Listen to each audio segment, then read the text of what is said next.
Hello friends, welcome to our Koodam channel. இன்னைக்கு வந்து நம்ம என்ன ரெசிபி பார்க்க போறோம் அப்படி பார்த்தீங்கன்னா இன்னைக்கு வந்து சண்டே ஸ்பெஷலா நாங்க சூப்பரான ரெசிபியோட தான் வந்திருக்கோம். என்ன ரெசிபின்னு கேட்டிங்கன்னா இன்னைக்கு வந்து நாட்டுக்கோழில வந்து நம்ம ஒரு கிரேவி செய்ய போறோம். இது வந்து மோஸ்ட் எல்லாத்துக்குமே ரொம்ப பிடிக்கும். நான்வெஜ்னாலே எல்லாத்துக்குமே ரொம்ப விரும்பி சாப்பிடுவாங்க. ஸோ நம்ம இன்னைக்கு அதான் பார்க்க போறோம். ஓகே ஃப்ரெண்ட்ஸ், இந்த வீடியோ வந்து நீங்க ஸ்கிப் பண்ணாம பாருங்க. அப்படியே நம்ம சேனல் நீங்க இன்னும் சப்ஸ்கிரைப் பண்ணல அப்படின்னா மறக்காம சப்ஸ்கிரைப் பண்ணிட்டு அந்த பக்கத்துல இருக்கிற பெல் ஐகானை கிளிக் பண்ணி அந்த ஆளுங்கிற ஆப்ஷனை சூஸ் பண்ணிக்கோங்க. ஓகே ஃப்ரெண்ட்ஸ், இப்போ வாங்க நம்ம வீடியோக்குள்ள போயிடலாம்.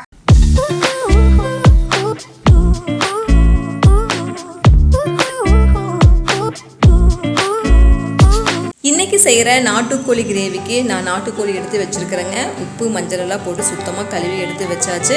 இது வந்து 600 கிராம் வருங்க. இது தகுந்த மாதிரி மசாலாலாம் போட்டு நம்ம கிரேவி செய்யலாம். சரி வாங்க எப்படி கிரேவி செய்யலான்னு பார்க்கலாம்.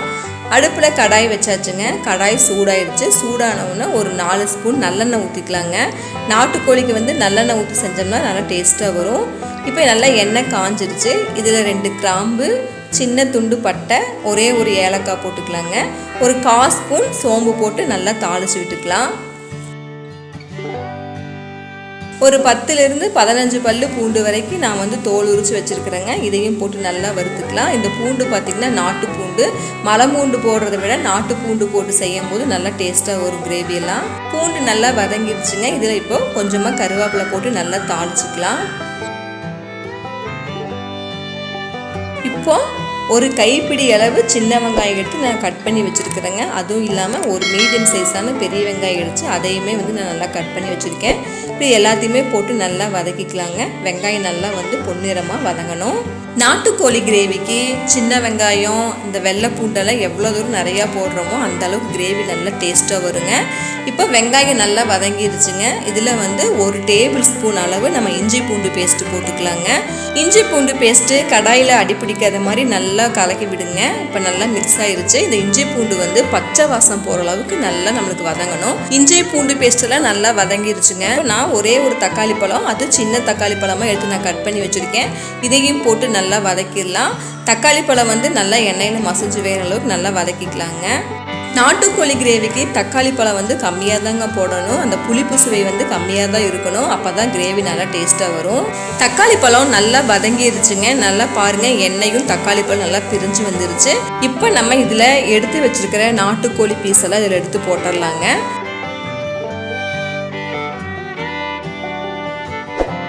கறி எல்லாத்தையும் போட்டதுக்கப்புறமா நல்லா வதக்கி விட்டுடலாம். ஒரு நிமிஷம் வதங்கினா போதுங்க. இதில் இப்போ கொஞ்சமாக மஞ்சப்பொடி போட்டுக்கலாம்.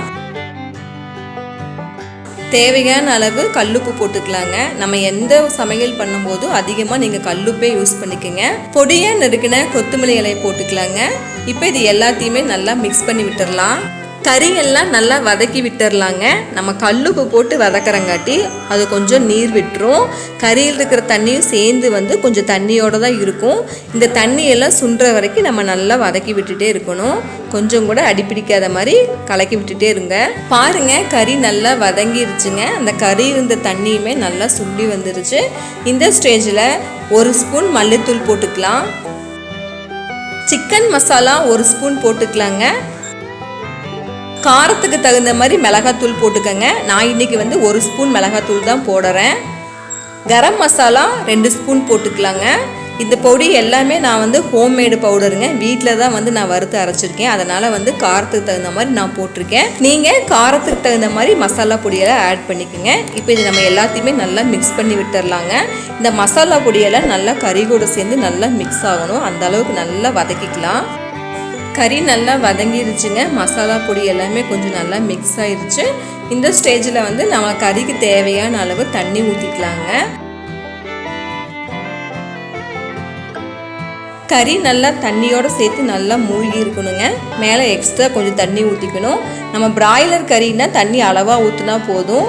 இந்த நாட்டுக்கோழி வந்து கொஞ்சம் வேகறதுக்கு நேரம் எடுக்குங்க. அதனால் கொஞ்சம் தண்ணியை சேர்த்தியே ஊற்றிக்கலாம். தண்ணி ஊற்றுறதுக்கப்புறமா எல்லாத்தையுமே நல்லா மிக்ஸ் பண்ணி விட்டுடலாங்க. இப்போ குழம்புக்கு தேவையான அளவு உப்பு போட்டுக்கலாம். அப்படியே வந்து கறிக்கு அளவாக தான் உப்பு போட்டு நான் வதக்கியிருந்தேன். இப்போ குழம்புக்கு தேவையான அளவு உப்பு போட்டுக்கிறேன். உப்பு போட்டு நல்லா மிக்ஸ் பண்ணி விட்டுடலாங்க. இந்த பாத்திரத்தை வந்து ஒரு மூடி போட்டு மூடி வச்சிடலாம். அடுப்பை மிதமான சூட்டில் வச்சுட்டு இப்போ கறி வேக வச்சிடலாங்க. கறி வேகிறதுக்கு எப்படியோ ஒரு 1/2 மணி நேரத்துக்கு மேலே ஆகுங்க. நம்ம வெயிட் பண்ணலாம்.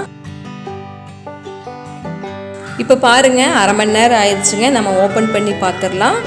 சூப்பராக கறி நல்லா வெந்திருக்குதுங்க. இடையில நான் ஒரு தடவை ஓப்பன் பண்ணி எடுத்து பார்த்தேன் கறி வெந்துருச்சா அப்படின்னு சொல்லிட்டு. கறி வேகலைங்க. இந்த கறி வேகிறதுக்கு 35 நிமிஷத்துக்கு மேலே ஆயிடுச்சுங்க. இதுவே கோச்ச கறியாக இருந்தால் இன்னும் ஒரு 1/4 மணி நேரம் சேர்த்து வெந்து கிடைக்கும். இது கொஞ்சம் சீக்கிரமாக வெந்துருச்சுங்க. இப்போ பொடியாக நறுக்கின கொத்தமல்லி இலையை அப்படியே தூவி விட்டுட்டு எல்லாத்தையும் நல்லா மிக்ஸ் பண்ணி விட்டுடலாம். அவ்வளோதானுங்க, சுவைக்கூடத்தின் சூப்பரான நாட்டுக்கோழி கிரேவி இப்போ ரெடி ஆயிடுச்சுங்க. பாருங்கள் ஃப்ரெண்ட்ஸ், நம்ம செஞ்ச நாட்டுக்கோழி கிரேவி ரொம்ப சூப்பராக ரெடி ஆயிடுச்சுங்க. இது ரொம்ப டேஸ்டியாக இருக்கும், ரொம்ப அப்படியே காரசாரமாக இருக்குங்க. பிரியாணிக்கு சைட் டிஷ்ஷாக நாட்டுக்கோழி கிரேவி செஞ்சு சாப்பிடும்போது ரொம்ப சூப்பராக இருக்குங்க. இந்த கிரேவி இட்லி, தோசை, சப்பாத்தி, ஒயிட் ரைஸுக்கெல்லாம் ரொம்ப சூப்பராக இருக்கும். பிராய்லர் சிக்கனை விடவே நாட்டுக்கோழி ரொம்ப டேஸ்டியாக இருக்குங்க. ரொம்ப ஹெல்த்தியான ஃபுட்டுங்க. பிராய்லர் சிக்கனை விட இதில் கொஞ்சம் எலும்புகள்லாம் கொஞ்சம் நிறையா இருக்குங்க. குழந்தைகளுக்கெல்லாம் இப்போ இருந்தே சாப்பிட நல்லா பழக்கி விடுங்க. நான்வெஜ் எடுக்கும்போது அப்பப்போ நாட்டுக்கோழியும் வாங்கி நம்ம செஞ்ச நாட்டுக்கோழி கிரேவி செஞ்சு பாருங்கள் ஃப்ரெண்ட்ஸ், ரொம்ப நல்லாயிருக்கும். செஞ்சு பார்த்துட்டு உங்களுக்கு எப்படி வந்துச்சு அப்படின்னு சொல்லி எங்களுக்கு கமெண்ட் பண்ணுங்கள். ஓகே ஃப்ரெண்ட்ஸ், நம்ம சேனலில் நாட்டுக்கோழி கிரேவி எப்படி செய்யறது அப்படின்னு சொல்லிட்டு இன்னைக்கு நம்ம பார்த்தோம். இந்த வீடியோ உங்களுக்கு பிடிச்சிருந்துச்சுன்னா இந்த வீடியோக்கு வந்து லைக் கொடுத்துருங்க. அப்படியே உங்களுக்கு தெரிஞ்சவங்க எல்லாத்துக்குமே ஷேர் பண்ணி விடுங்க.